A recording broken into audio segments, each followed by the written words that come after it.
Hello, welcome or welcome back to my channel, and it's time for my February reading wrap up. I had the most successful reading month I've had in quite a while. I read 13 books.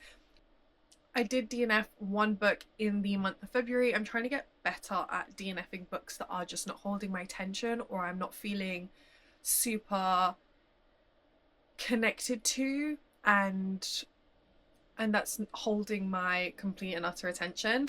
So we're going to dive in to my first DNF of the year, I think, so far. I don't think I've DNF'd any other books. I don't know. The first book I DNF'd is The Dagger and the Forbidden Air. This was so disappointing because I had so much hope for this. This was following a... God, I can't even remember what this was about. Yes, I do. I do remember what this is about.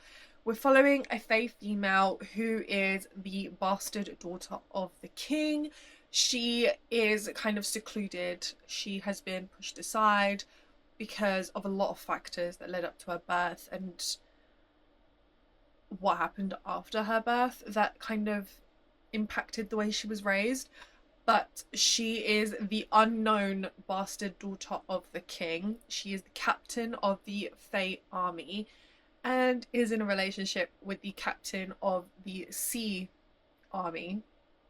And it's supposed to be a romance between a Fae and a human, and I just, from the get-go, I just wasn't feeling any sort of way about the FMC. She wasn't really holding my attention. I didn't feel like there's anything special about her that was that was worth reading, and I found a lot of her actions to be stupid. Idiotic is the best way I can explain it, because she's told to be this sort of character, told to be really strong. You know, she is the captain of the Fae army. She's the first female captain of the Fae army, and yet at moments where it's so important, she's really weak, and it just doesn't make sense, and it really aggravates me.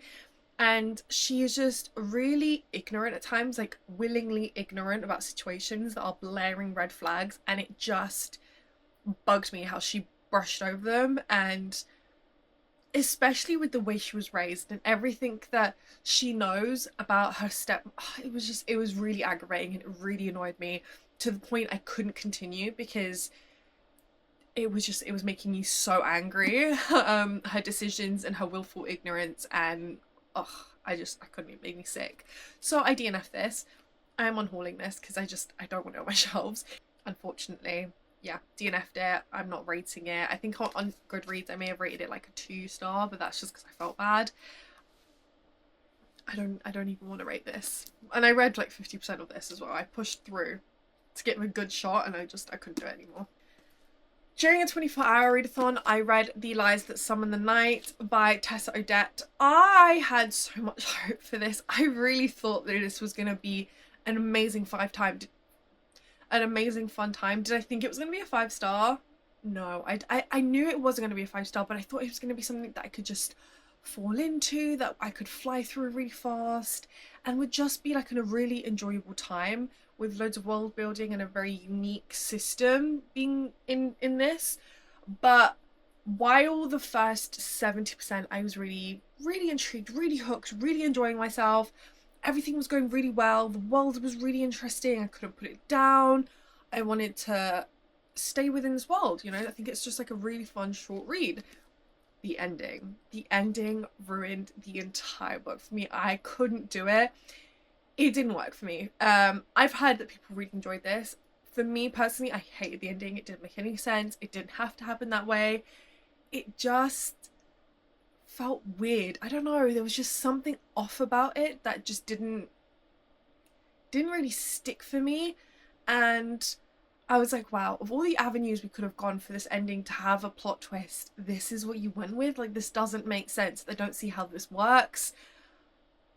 Like, it was very disappointing. And I don't know if it's because I've read so much fantasy romance and it's really quite easy to guess plot twists when you read this many. This was a surprise, completely out of left field, but there was no... I don't know, it didn't work for me. I don't know what it is, but for me it just felt off. It felt like it didn't work. It was just completely out of left field. I don't know, I had a lot of problems with this. So I ended up rating this a 2.5 stars, and the 2.5 stars is literally only because of that first 70% that I gave it that rating, because otherwise I probably would have given it a 1 star, because I really didn't like it. I was just like, you would see in my 24-hour readathon, which is the last video before this one, where I read this, and I genuinely, I don't know what the fuck I read. I just was like, it wasn't even a good plot twist. It wasn't like, oh, it was just a bit like, ugh, really? This is where we went? So yeah, another disappointing read for February. Next, I read To Cage a Wild Bird by Brooke Fast. This is the last book I read in February. This is exactly what I want from a dystopian fantasy book. This is what I mean when I say I want a dystopian book. It was perfect. It was very much 2000 dystopian vibes era, while also being adult and suiting the reader that I am now. And I just think it was such a well-rounded novel as well. I loved Silver Lee, but it's not the best dystopian novel I ever read. I think it was, the outstanding aspect of that was the romance. Everything else was just a bit to the romance. The romance is really what makes it shine. This, everything makes it shine. The world building, the plot, the corruption, the rebellion, the romance, the found family, like everything shines in this book. And I'm so excited with the direction this book is going in, and I'm so excited to continue the series and find out where our characters end up. Like, there's just, the ending was jaw-dropping and tense and had me on the edge of my seat, gripping my book as if it was gonna be torn away from me.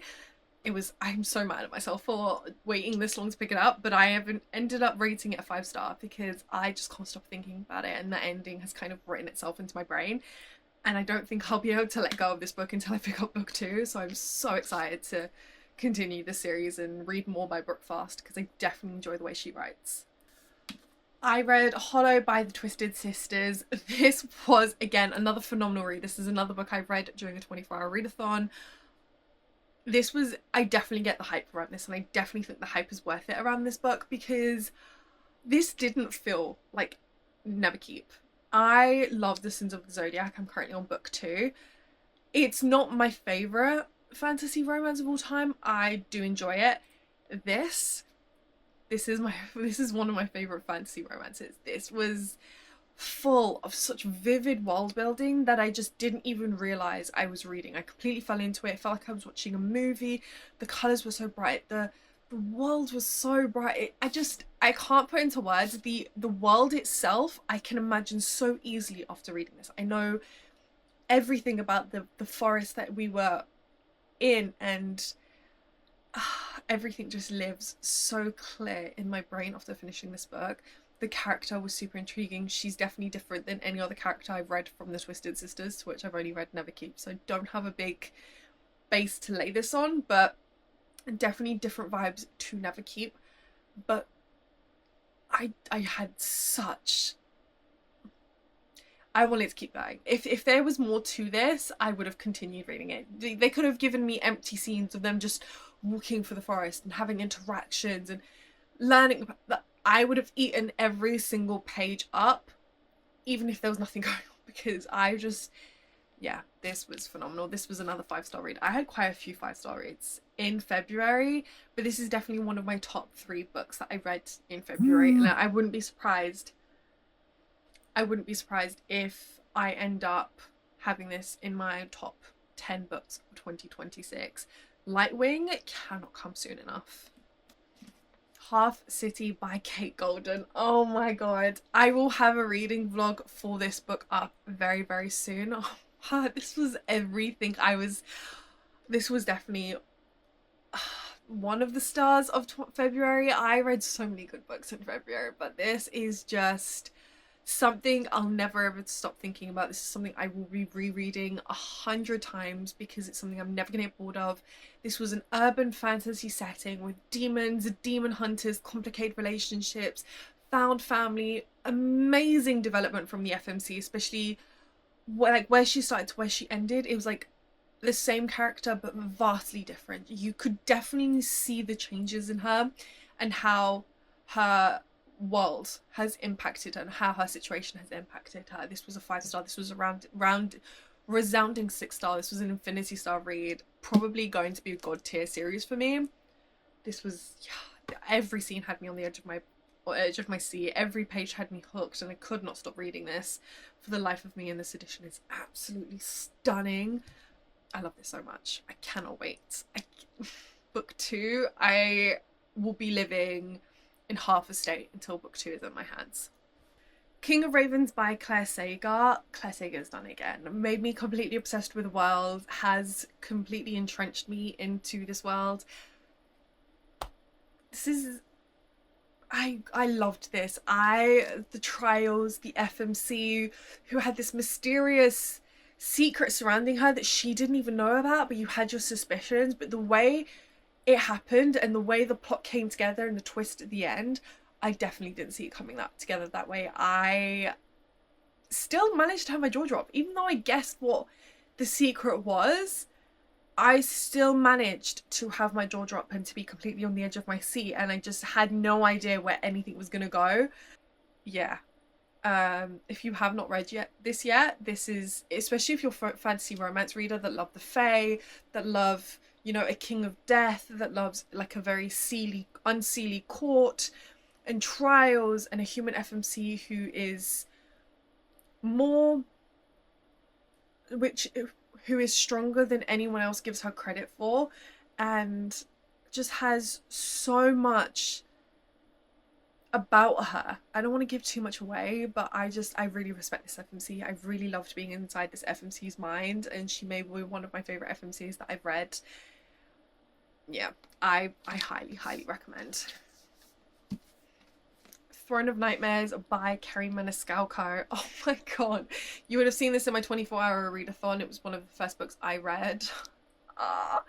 I felt so seen when reading this. Just the quips from the FMC especially. It's just like a appreciation to us readers. Like, I hear you, I see you, I understand you, and I'm putting you in my book. And I had so much respect for this. I was giddy. I was so happy. I was on the edge of my seat. I was having the time of my life. This is my favourite Kerri Maniscalco book ever. And I really loved Stalking Jack the Ripper, but this is my favourite. To have a reader as an FMC who is literally like us and is thrown to our fantasy and behaves exactly as we would. I felt so seen. I love this book so much. I don't think I'm ever going to get over this book. I will be insufferable about this book because I will never stop recommending it, and I will be rereading it 1,000 times. The next books are the last 3 books of the Legacy series. I do have a reading vlog of reading the Legacy series up on my channel. This is a god tier series for me. This is the best dark romantasy series I have ever read in my entire life, and nothing will ever top this. If you haven't read a book by Melissa K. Roick, I don't know what you're doing, because she has written one of the best multiverse books I have ever read. Like, she's my #1 author. She's my top books of all time. Nothing will ever outdo her.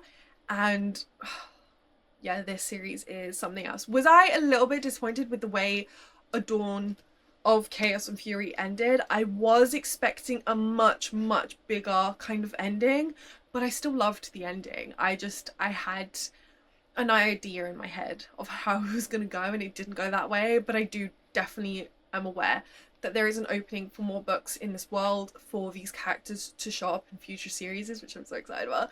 But I just love everything else that kind of came together, and just the journey of Tessa. Was she a frustrating FMC? Yes, but she was a realistic FMC. She was the one that just solved her problems magically, or knew things that she shouldn't know already. Like, it was just like a slow build of her coming to know herself, especially with the way she was raised. It was very realistic, and I love everything about this book. And Luca is my favourite character in this series. He's like the standout character in the series. The Games Gods Play and the Things Gods Break by Abigail Owen. This was such a shocking read. I can't believe how much I loved this. I can't believe how much this blew me away. This was perfection. I love mythology based books, and this may be one of the best Greek mythology based books I've ever read, but also the nod to the fact that there are other religions and other gods that exist within our world that other people believe in, to have them exist within the same books of with other mythologies exist.